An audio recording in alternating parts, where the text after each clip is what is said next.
Well, the Salvation Army says this is a first for them. They are opening up their facilities to migrants and preparing to make hundreds of meals per day.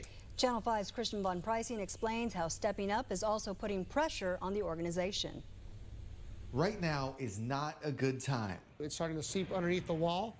For a water heater to go down. It's just bad timing. An industrial water heater to top it off. So this unit needs to be replaced. This is going to cost us, this unit alone, $7,500.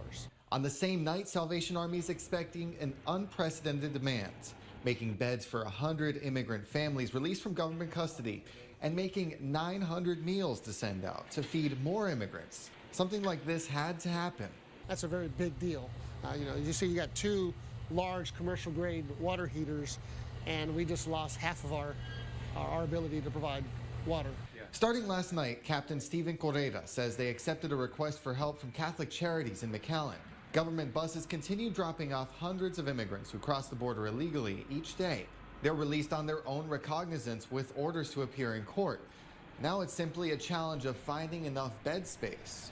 Every day what we're doing is we're making sure that this room is cleaned.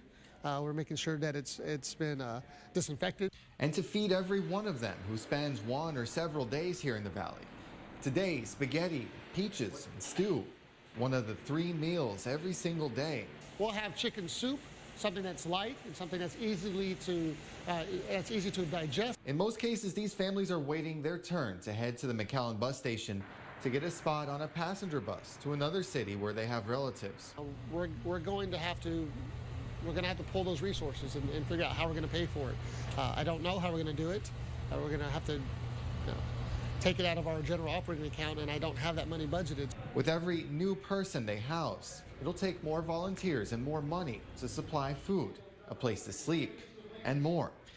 He says they're taking it day by day, and they're not going to turn down the requests that are being made of them to help. Christian Von Preissing, Channel 5 News at 6, McAllen.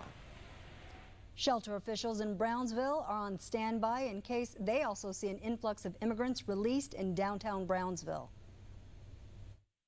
We weren't prepared to handle it originally, and yet we did.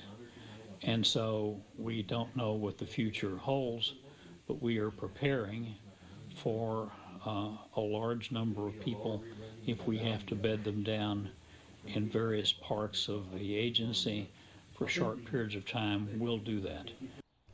Today, a handful of Central Americans were dropped off at the Good Neighbor Settlement House after being released from ICE custody. Executive Director Jack White says he's communicating with Brownsville officials and Sister Norma Pimentel.